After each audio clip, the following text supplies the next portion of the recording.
Welcome back to Salacious Stories. If you enjoy raw, true-to-life relationship confessions, dramatic betrayals, and satisfying karma, make sure to hit that subscribe button and tap the bell so you never miss an episode. Today's story is a deep dive into what happens when desperate circumstances meet dark temptations, and how a secret arrangement behind closed doors ended up uncovering a far deeper web of deceit. Get comfortable, because this is a wild ride from start to finish. The rain was drumming relentlessly against the leaded glass windows of our pre-war brownstone on 74th Street when Julian Vance slid the heavy brass key across our kitchen island. "You know what happens if you refuse, Claire," he said softly. His voice possessed that chilling, aristocratic calm that made every syllable sound like an absolute inevitability. "By tomorrow morning at 9 o'clock, the city marshal posts the final notice of eviction on this front door. Your husband has nothing left to give you. But you still have a choice." I stood rooted to the hardwood floor, my fingers clutching a cold mug of black coffee until my knuckles turned white.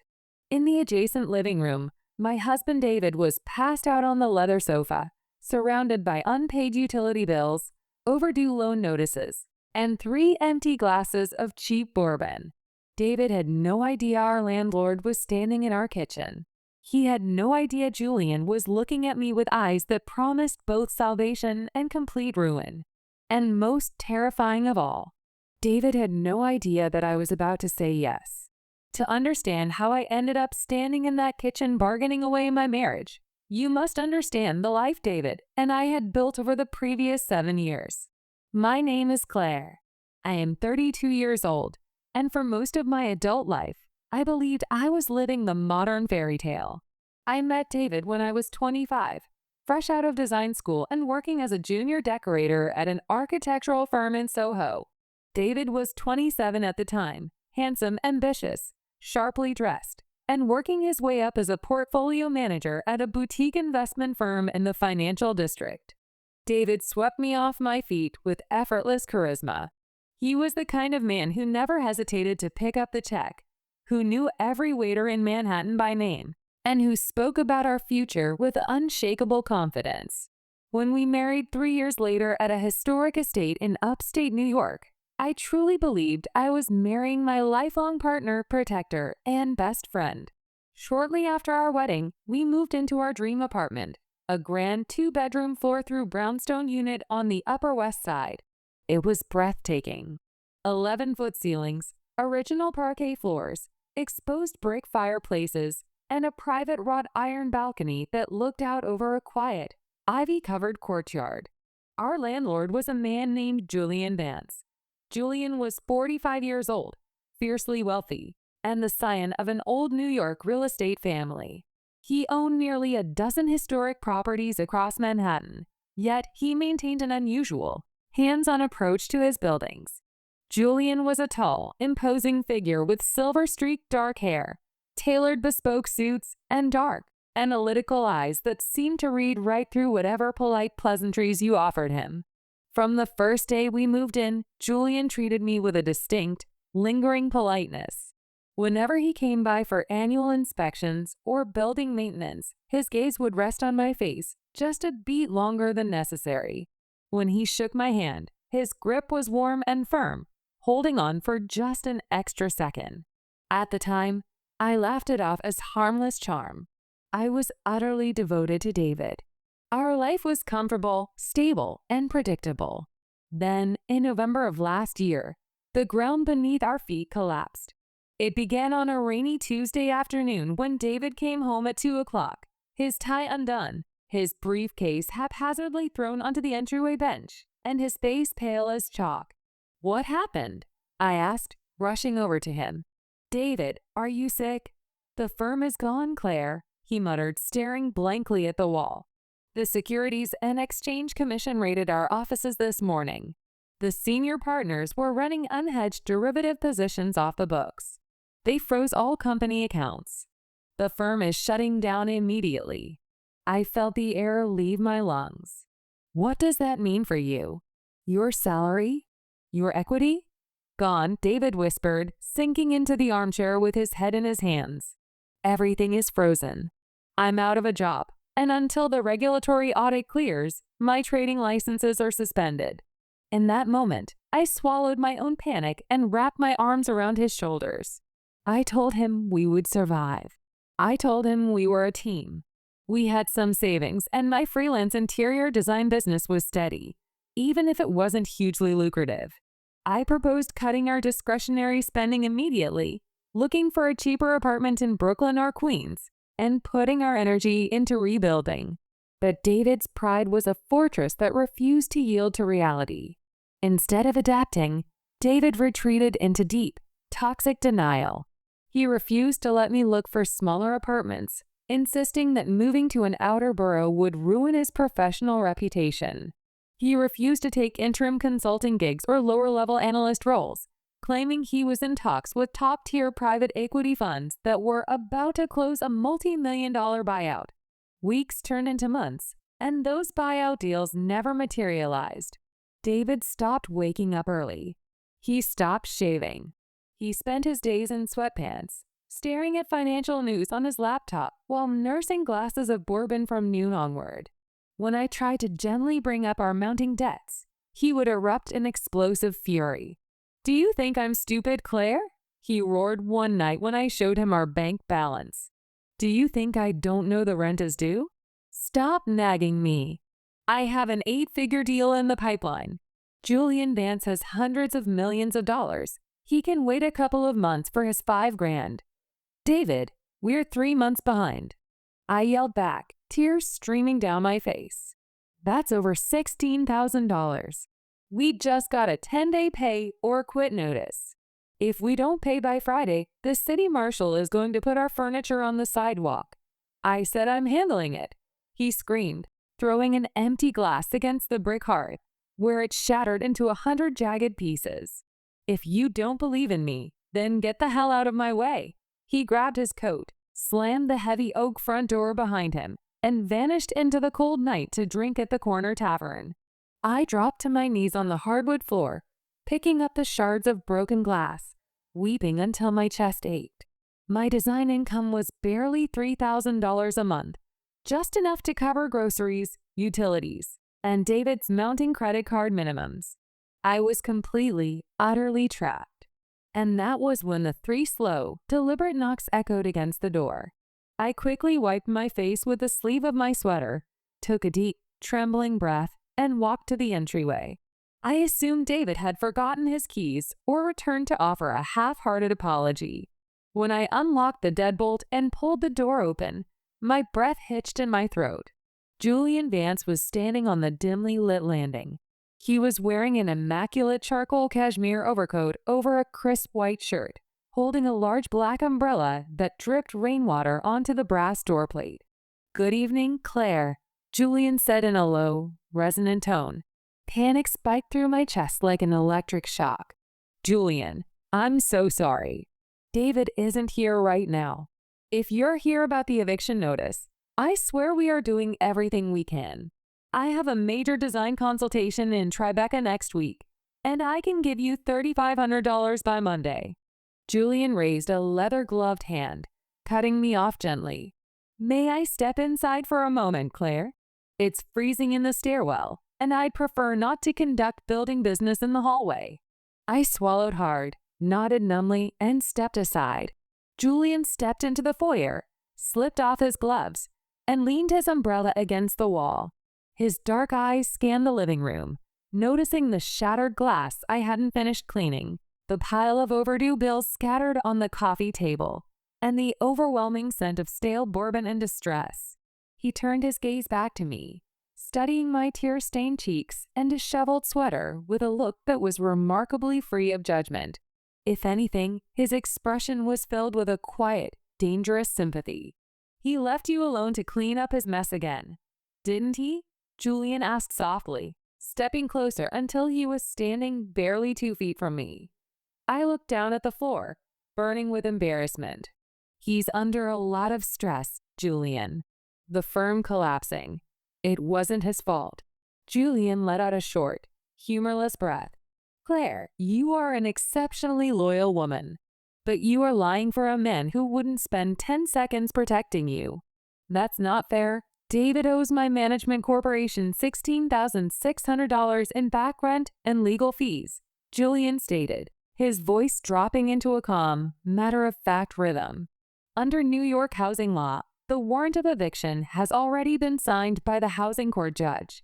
In approximately 36 hours, 2 deputies from the sheriff's office will arrive with a locksmith. They will change the cylinders, bag your personal belongings, and lock you out in the street. Every word hit my chest like a physical blow. I felt my knees trembling, and for a terrifying second, I thought I was going to collapse. Julian reached out, his warm, strong hand catching my upper arm to steady me. His touch was firm, yet surprisingly gentle.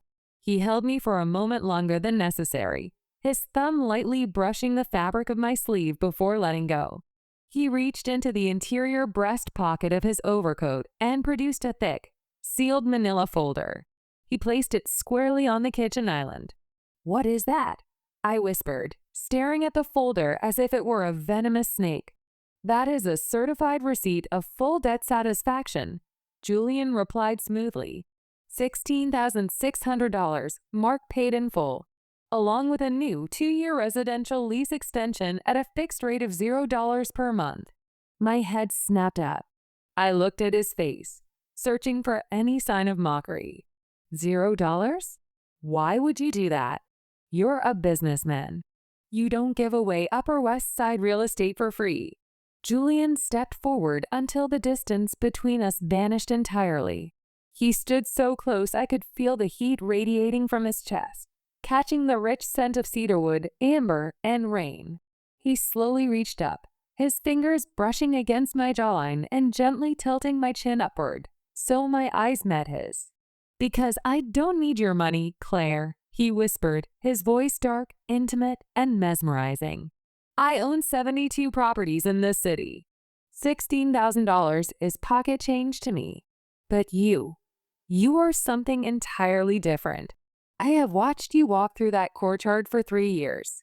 I have watched how hard you work, how brilliant your design instincts are, and how utterly wasted you are on a husband who treats you like an inconvenient roommate." My pulse was racing so fast I could hear the blood roaring in my ears. "Julian, I'm a married woman. I can't.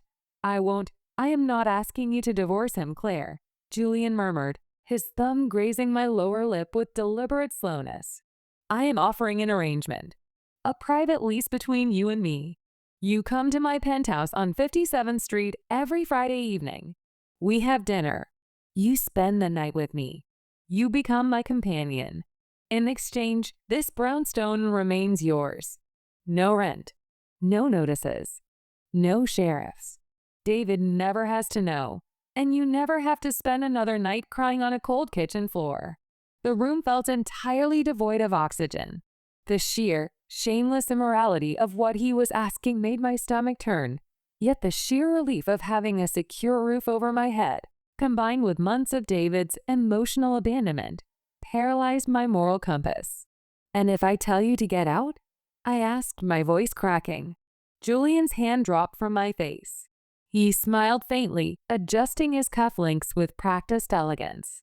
"Then tomorrow morning at 9 o'clock, the eviction proceeds as scheduled.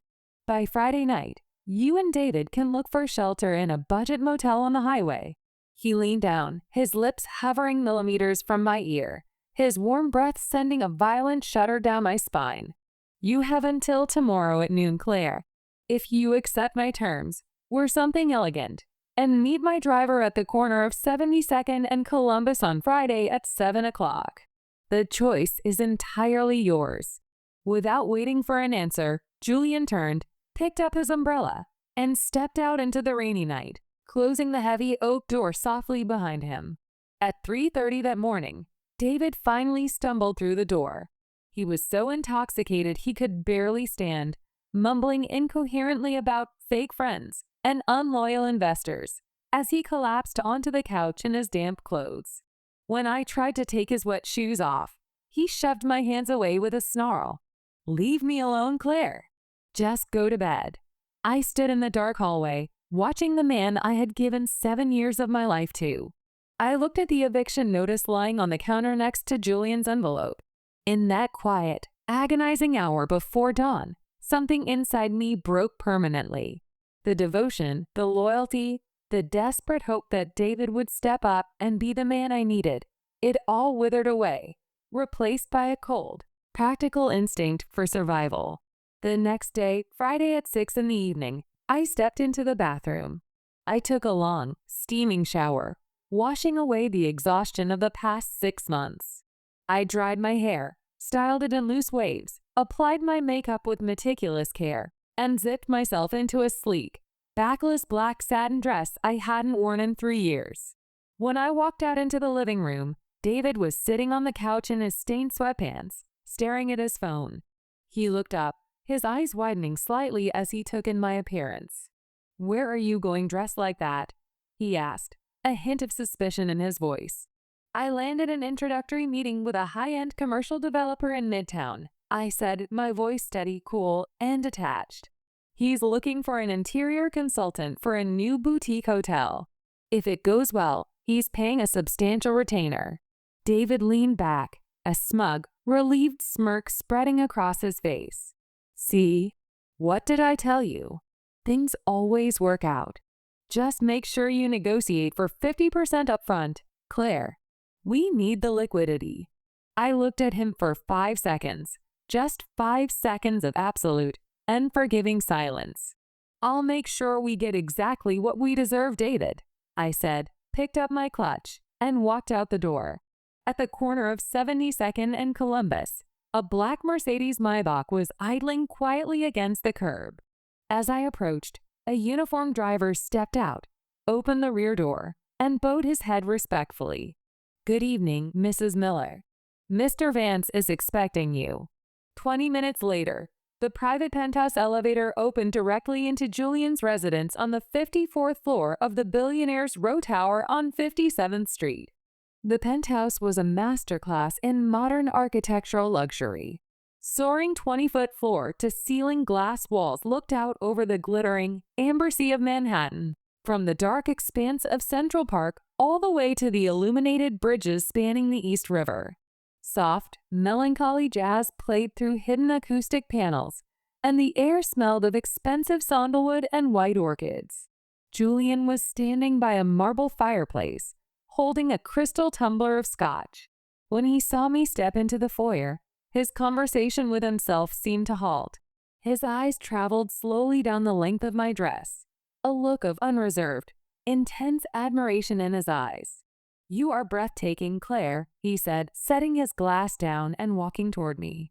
"Let's establish the ground rules right now, Julian," I said, forcing my chin high, determined not to show the terror fluttering in my chest. "This is a transaction. You clear our debt, you guarantee the 2-year lease in writing, and you never bring up this arrangement outside these 4 walls." Julian smiled softly, reaching into his pocket and handing me a certified document signed by his corporate legal counsel and notarized that afternoon. "Your lease is secured for 24 months, Claire," he said, his voice deep and sincere. "The debt is erased. As far as the world is concerned, your husband's firm negotiated a tenant retention forbearance." He took my coat, his hands brushing my bare shoulders with exquisite care.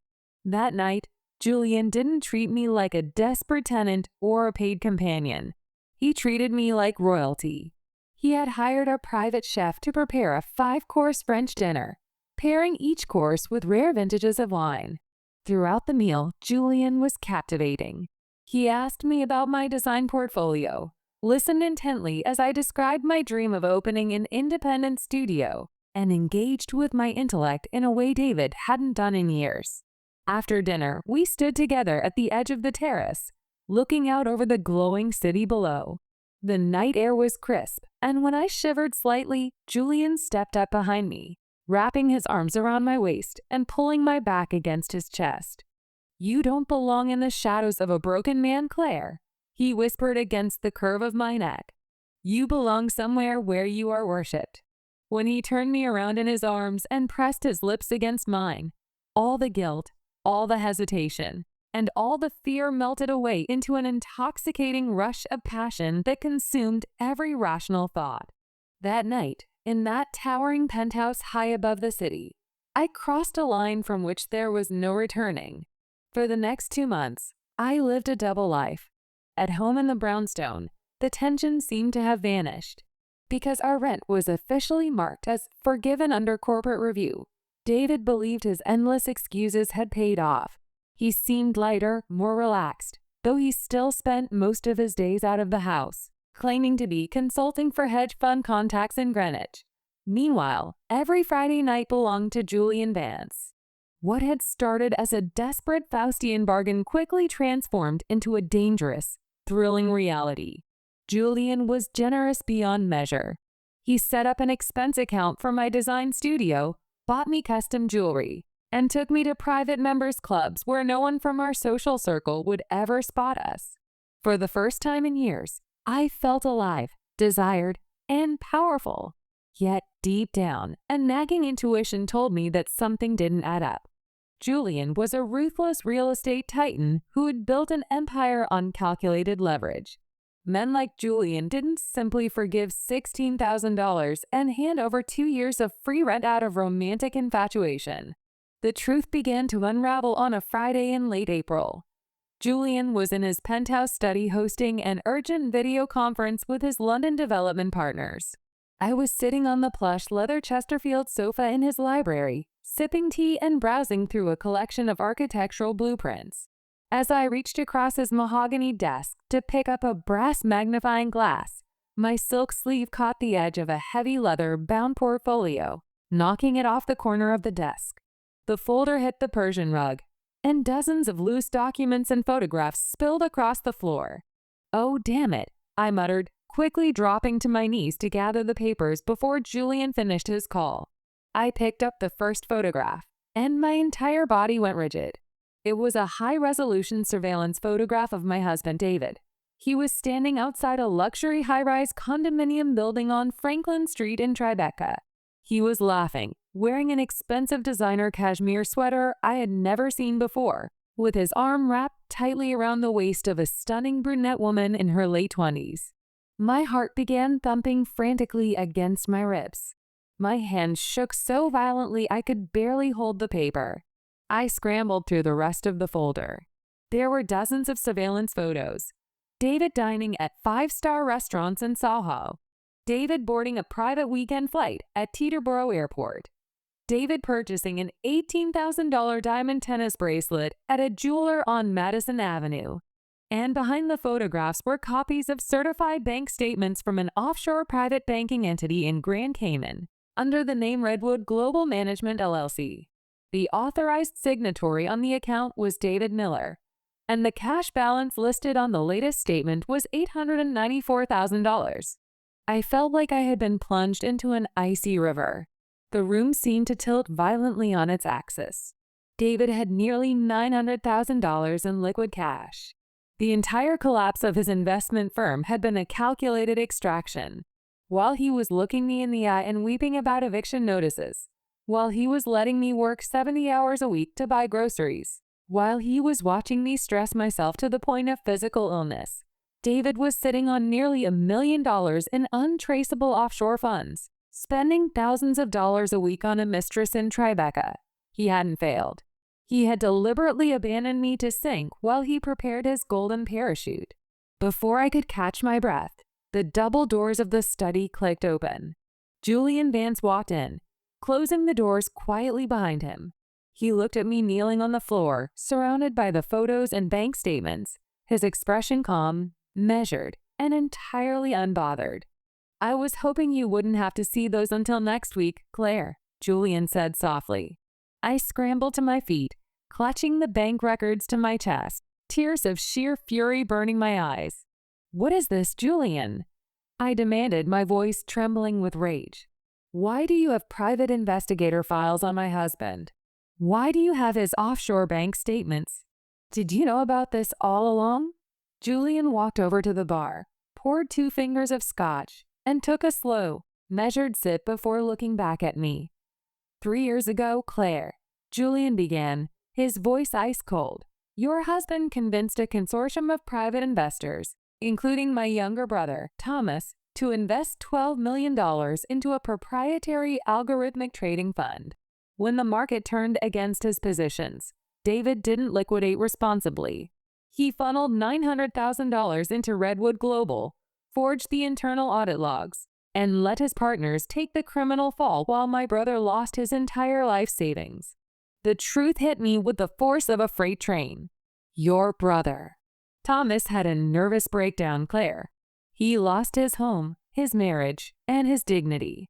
Meanwhile, David played the broke, helpless victim, waiting for the statute of limitations and regulatory heat to die down so he could take his mistress and his $900,000 to Europe.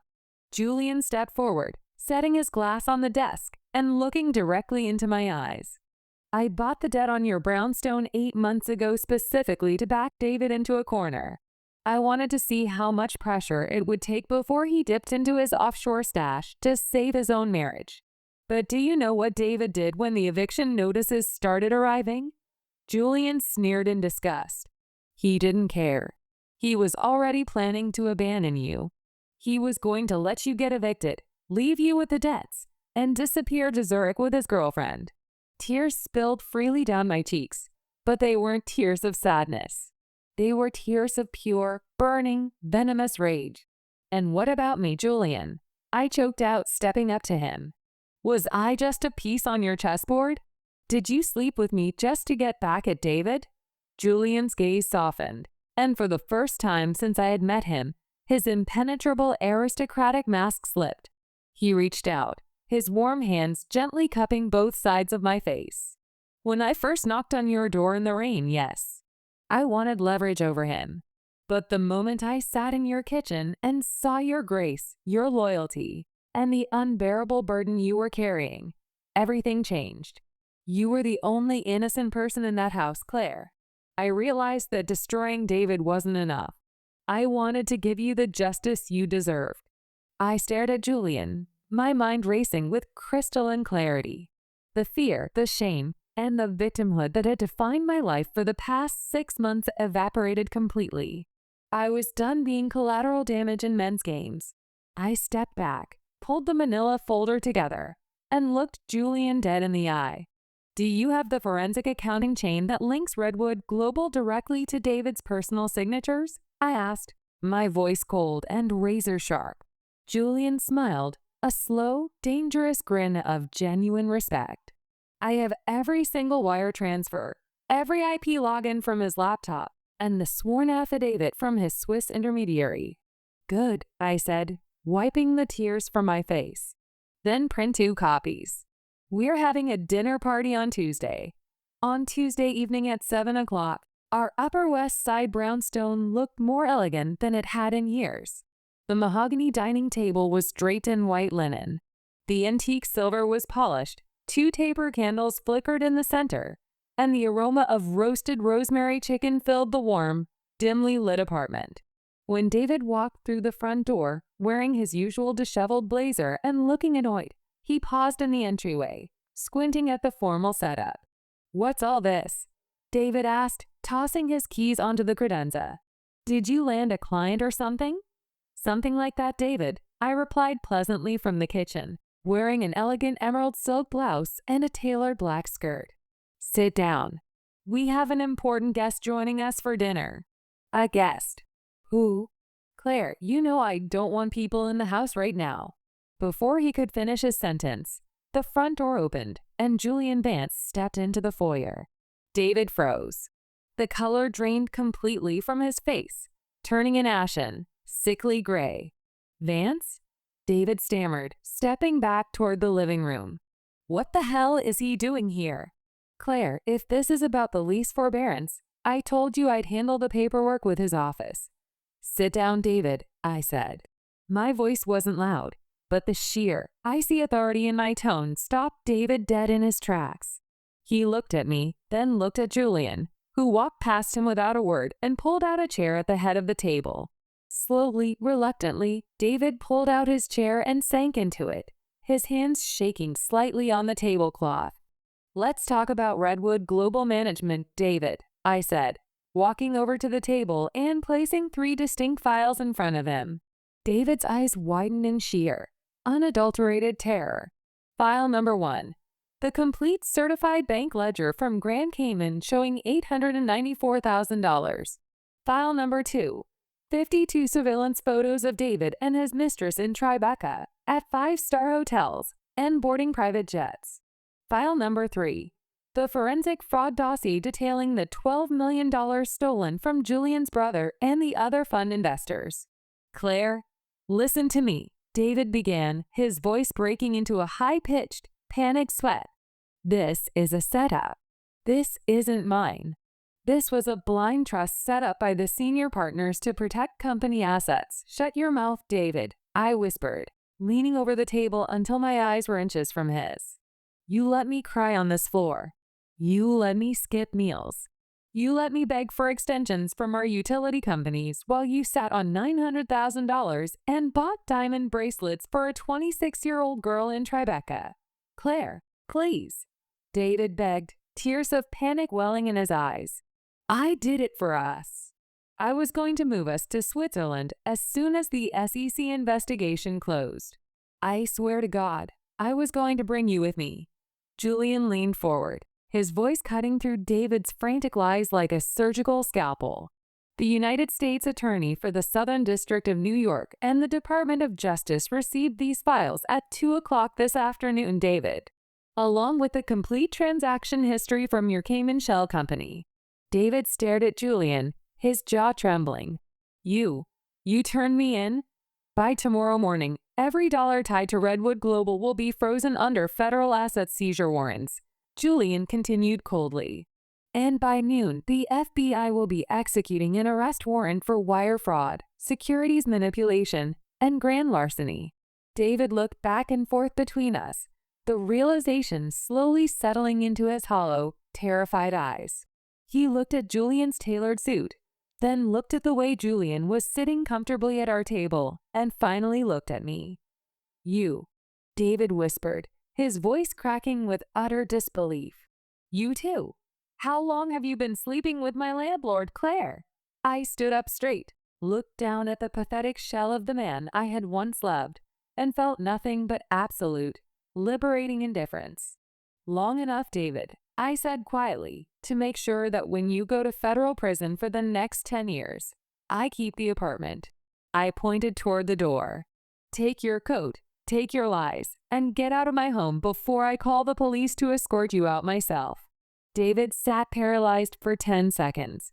Then, realizing there was nothing left to salvage, he grabbed his coat, stumbled out the door, and ran down the stairs into the night. David was arrested 48 hours later at a private terminal at JFK Airport while attempting to board a one-way flight to Zurich. His offshore accounts were completely seized by federal marshals to pay restitution to the defrauded investors, including Julian's brother Thomas, who was finally able to recover his financial footing.